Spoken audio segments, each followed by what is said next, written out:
Let's listen to the short exhortation of our Father today.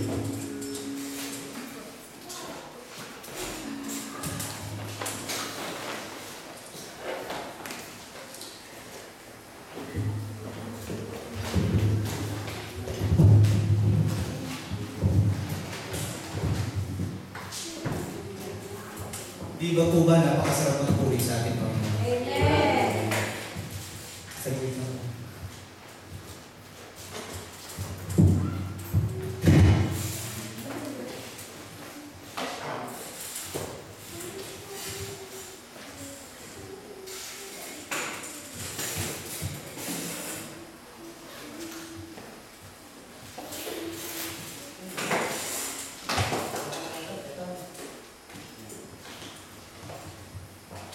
Samahan niyo po muna ako sa isang video natin. Lord God, maraming salamat po, Lord God, sa araw na ito na bigyan mo kami ng pagkakataon para masambahan mo po rin ang ngalan, Lord God, para pag-aralan ng mga salita, Lord God. Lord God, dalangin namin na hindi lang ito namin marinig, Lord God. Lord God, dalangin namin na matandaan namin, Lord God, may isang puso at mahinig sa buhay, Lord God. Lord Jesus, dalangin namin na give me wisdom, Lord God, para may abot ko po ang yung mensahe sa inyong mga tupa, Lord God. At naway ang mga anak din ay bigyan nyo rin yung wisdom, Lord God, na maintindihan nila ang mystery ng yung mga salita, Lord Jesus. Lahat ng ito, tinataas namin, Jesus, in prayer. Amen.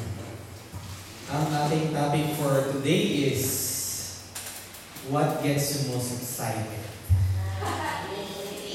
Excited na to!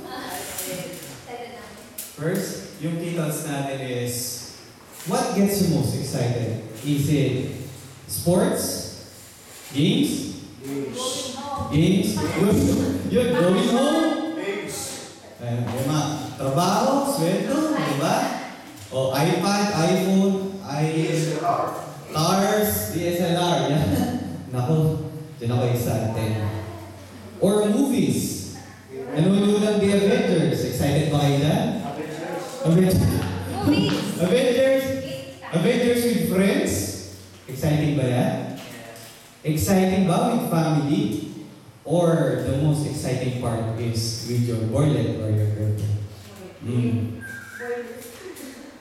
Ang tanong, excitement is a good thing. The key is to get excited about the right things.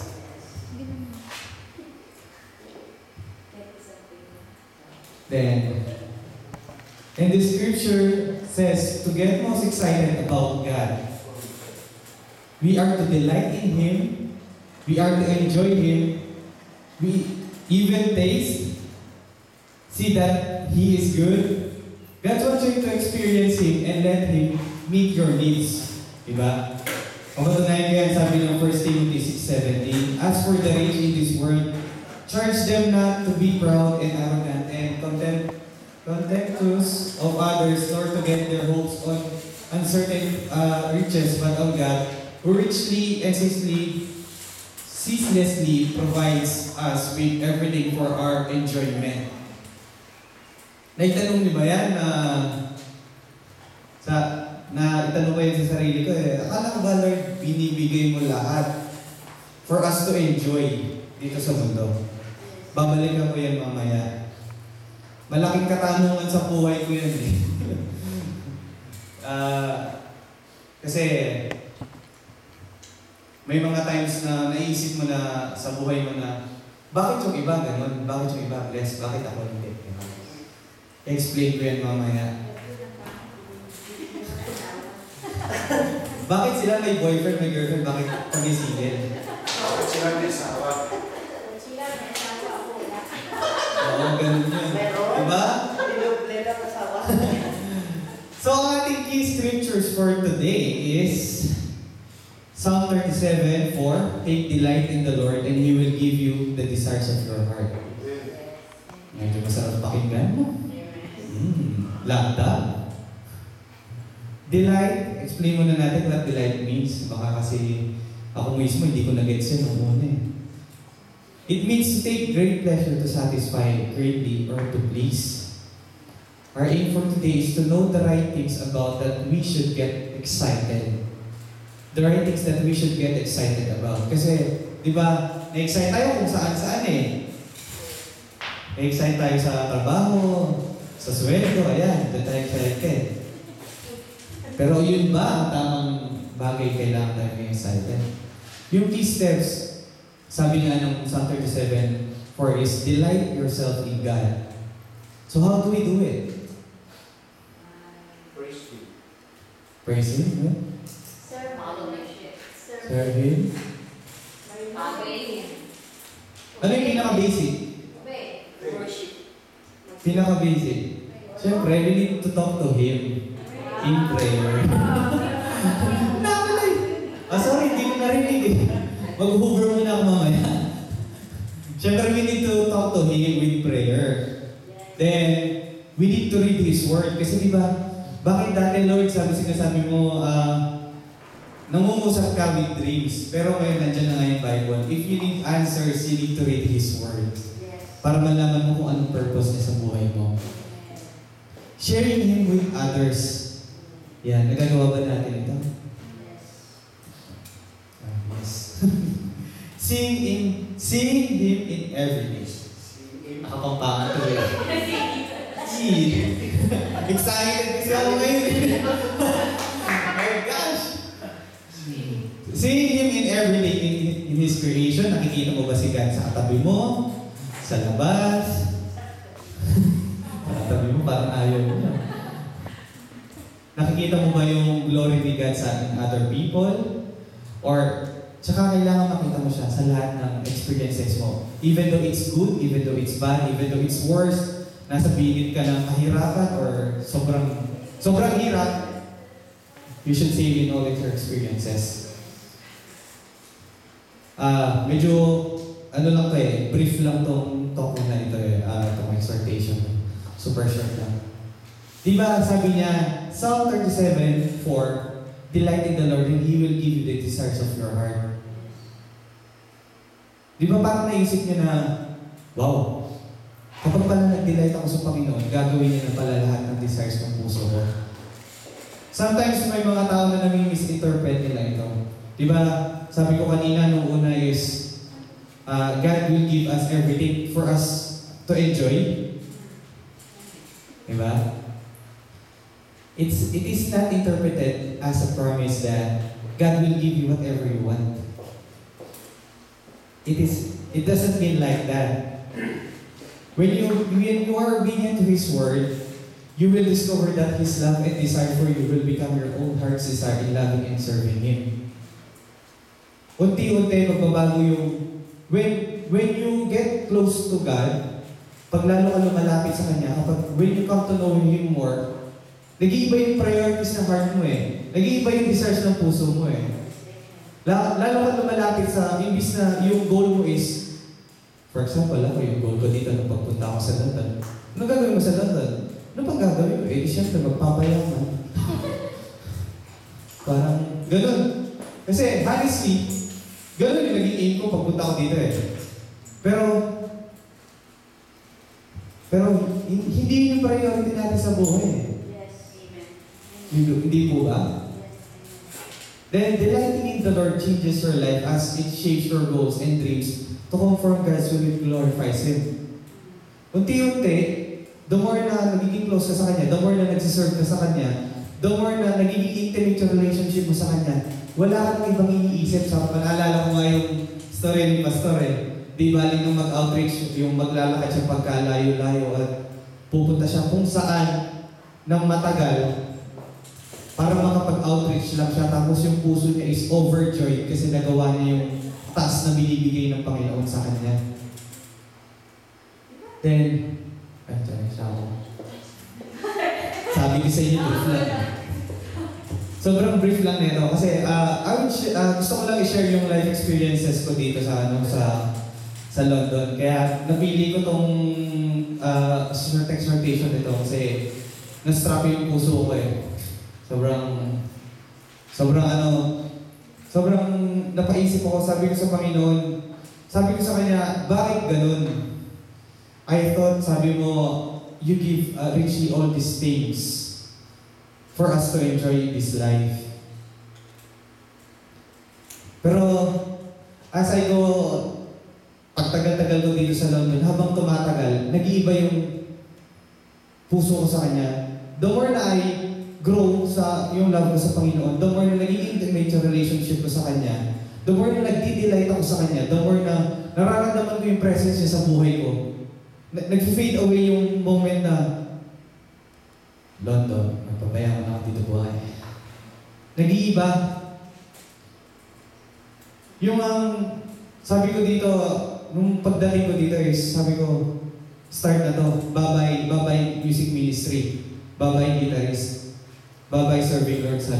Sabi ko na nung umalis ako. Pero, after 2 weeks, after 3 weeks, yung first week, nakasimba ako dito. Tapos, second week, nagtrabaho ako. Tapos, pagka third week, tumutugtog na ako ulit. Sabi ko, Lord, parang, hindi mo ako binibitawan. Sabi nga ng pastor namin sa Pilipinas, magpasalamat ka sa Panginoon na kahit napakalayo mo na, hindi ka pa rin niya binibitawan.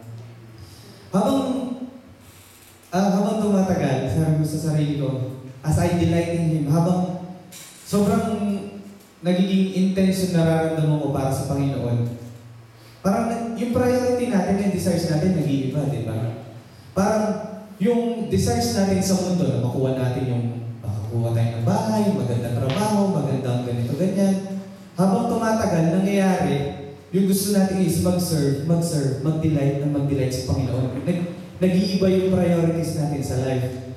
And ito yung nangyari sa buhay ko nga na, yung aim ko is to work dito, pero habang tumatagal, habang nag-delight ako, niraramdam ko yung presensya na parang sinasabi niya sa akin, Jake, you need to concentrate more with me. Unahin mo ako at then ibibigay ko yung desires ng puso mo. Amen po. Amen. And yung challenge ko is, are we getting more excited with God than before? Amen. Naisip ko to grabe ko, excited ba ako kapag Sunday? Di ba kapag nakikipag-date ka, 2 hours before, nandiyan ka na? Di ba?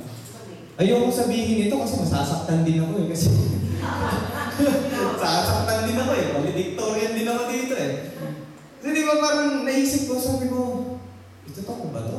Mukhang sapul ako dito, masakit na masakit. Kasi if we are excited about something, if we are excited about it, sobrang di ba? Nagpupurso tayo na pupunta tayo ng maaga kapag may date ka, kapag may movies ka with friends, sobrang aga mo. Yung hindi ka nagpapahuli, hindi ka nagpapadate. Parang kapag sinasabi natin na the more we delight sa ating Panginoon, the more nagiging excited tayo sa Kanya, the more na dapat mas prioritize natin yung ano na yun, di ba? Yung His agenda, not our agenda in this world. Then, I think that siguro, if we truly know to ourselves na mahal natin ng Panginoon, we will do these sacrifices for Him. Na mas lalo tayong magpursige in serving and loving Him. Then, are we ready to delight to His presence? Amen. So, ang conclusion ko is, delight yourself. Ito ginawa ko sa ang Amplified Bible. Medyo gusto ko kasi yung ginagawa nila, yung interpretation nila dito. Delight yourself also in the Lord and He will give you the desires and secret petitions of your heart. Diba? When you delight in Him, pati yung secret petition ng puso mo ibibigay mo para sa'yo. Tandaan nyo, hindi nagbabago ang ating Panginoon. Hindi na tayo pinapabayaan. So, that's it for short exhortation. Taas po natin ang ating mga tithes and offering. Lord God, maraming salamat po Lord sa inyong salita na aming pag-aralan, Lord God. Naway patuloy pa kami mag-delight, Lord God, enjoy ang presence ko, Lord God. Patuloy pa na mahalin ka namin, Lord God, at i-prioritize namin ang iyong agenda, not ours, Lord God. Lord God, Dalangin po namin itong mga ito po na to, Lord God, ay bibigyan namin sa inyo, Lord God. Naway ang mga taong nagbigay, Lord God, patuloy niyo pong i-bless, Lord God, ibalik niyo po sa kanila na sisik, ibigay at umaapaw. At sa mga taong hindi na makakapagbigay, Lord God, kayo po ang patuloy na makapag-bless at para sila naman ay makapag-bless, Lord God. Lahat ng ito, dinadalangin sa pangalan ni Jesus. Amen.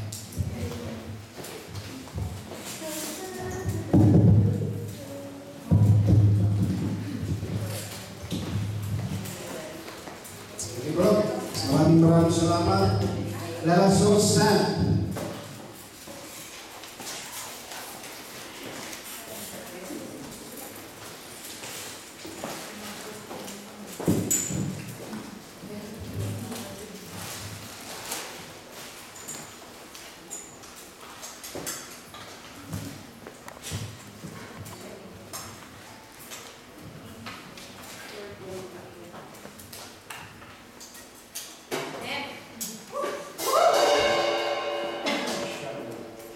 Parang nasa kayo. Nagmumuni-muni. Saan siya?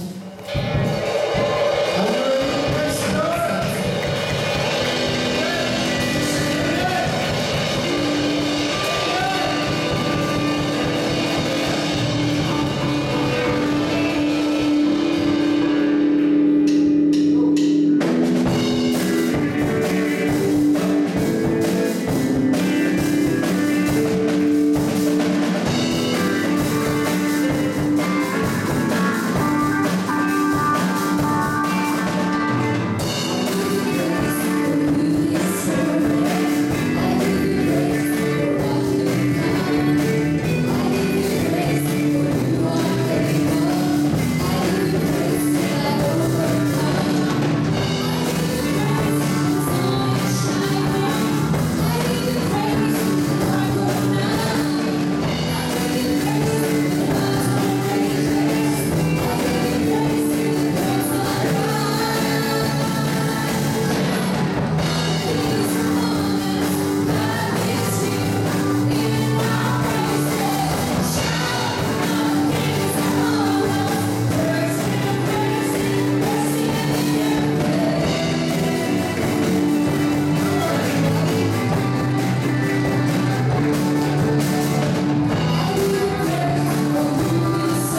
Let's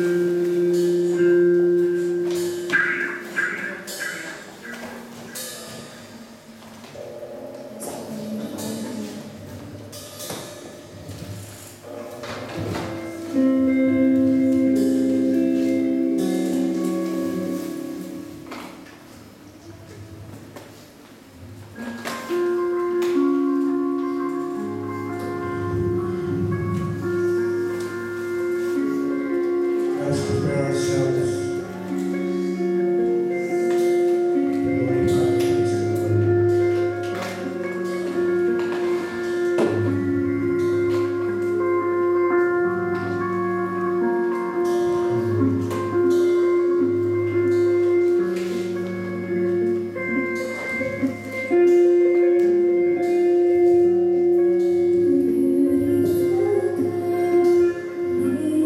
Your majesty.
you, O Lord.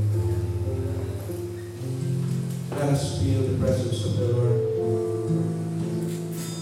Let us feel that He is beside us.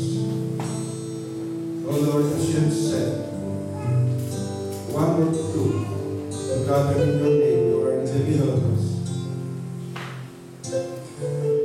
Bring us back, O Lord, to your glory. Take us what we are, and give us a clean heart, O Lord. Give us the desire to seek your word. Give us the desire to seek you. Dahil ikaw lamang ang magbibigay sa amin ng mapayapa at maayos na kalagayan. Wala kaming magagawa, Panginoon, kung kami ay maayos sa iyo. Lahat ng problemang dating sa amin, malaki man o mali, mas malaki ka pa rin. Masasabi namin, lahat ay kaya namin gawin kung ikaw ay nasa tabi namin. Bigyan mo kami, Panginoon, ng tunay na kalakasan na nanggagaling sa iyo. At lahat ng ito ay pinapagin namin sa iyo, Panginoon.